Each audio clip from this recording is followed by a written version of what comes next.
अरुण जी, एक और सवाल है जो आजकल चंडीगढ़ में ज्वलन मुद्दा भी बना हुआ है, कॉलोनियों के मालिकाना हक का। आपके समय में वो सर्वे भी शुरू हुआ था, तो अब लोग कह रहे हैं कि वो मालिकाना हक के हमने लड्डू तो खा लिए, मालिकाना हक आज तक। मैं अभी आपको एक्सप्लेन कर देता हूँ। मैंने तब के जो गवर्नर साहब थे पुरोहित जी, उनसे मैंने जाके एक मांग की कि कुछ मुद्दे चंडीगढ़ के सॉल्व होने चाहिए। हम लगातार, मैं नहीं कहता कांग्रेस भी कराती रही होगी, बीजेपी का जब वक्त आया हमने भी लगे रहे, मैं प्रधान बना तब भी लगे रहे, सब लगे रहे। तब रोहित जी ने कहा कि ठीक है, ये 2-3 काम आपके करेंगे। हमें लाल डोरे के बाहर जो है, जो लैंड है एग्रीकल्चर लैंड, इसके लिए लैंड पूलिंग पॉलिसी का प्रोसेस शुरू कराया उन्होंने। एक बेंगलोर की कंपनी को भी ईयरमार्क किया गया।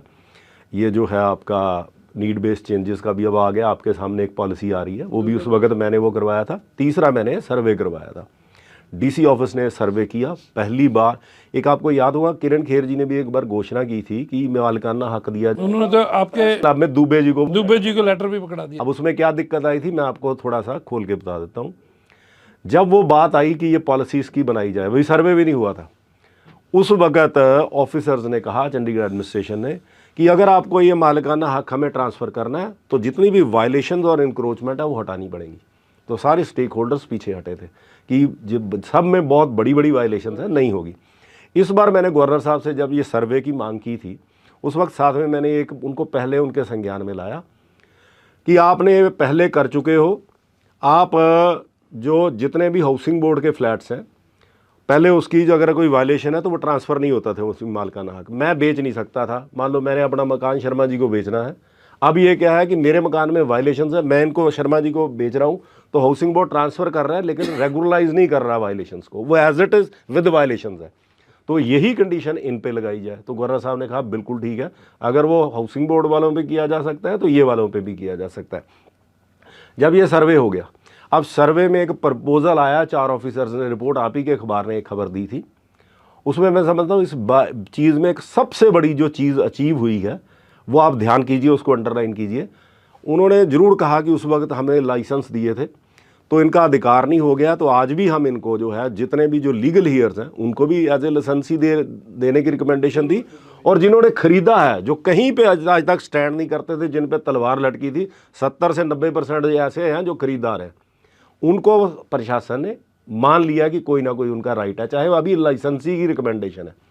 मेरा इसमें ये, लेकिन सर लाइसेंसी किस कीमत पर? मैं वही की उसमें उन्होंने 2012 की अमेंडमेंट के राय लेने के लिए भी बोला। उन्होंने कभी रिकमेंडेशन है, ये सबसे पहले तो ये फाइनल नहीं है, फाइनल होगा ये होम मिनिस्ट्री के लेवल पे।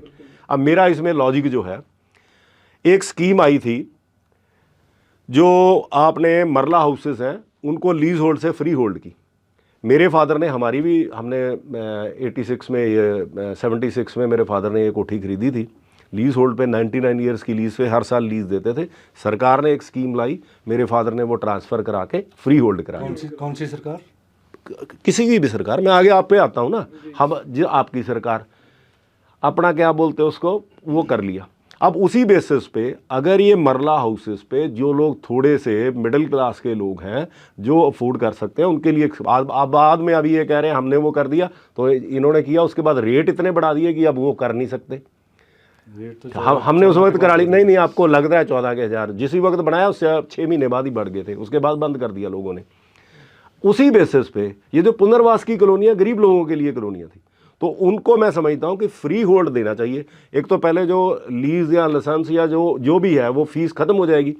आप अगर कोठियों के लिए कर सकते हैं लीज टू फ्री होल्ड, तो वैसे ही स्कीम एक जो है हम जो बात करने वाले हैं कि ये इन हाउसेस के लिए भी लेके आई जाए जो पुनर्वास के हैं।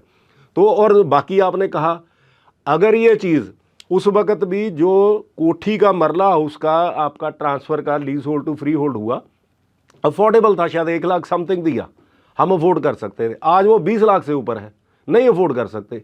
इसी प्रकार से पुनर्वास के मकानों में रहने वालों की हैसियत के हिसाब से, ना कि मार्केट रेट के हिसाब से, तो ये किया जाएगा। तो ये लोग जो उन्होंने खरीद लिए, जो गैर कानूनी था, वो भी ठीक तरीके से मालिक बन सकेंगे, और जिनको अपने माता पिता से जो इनहेरिट कर रहे हैं वो भी लोग एज ए मालिक।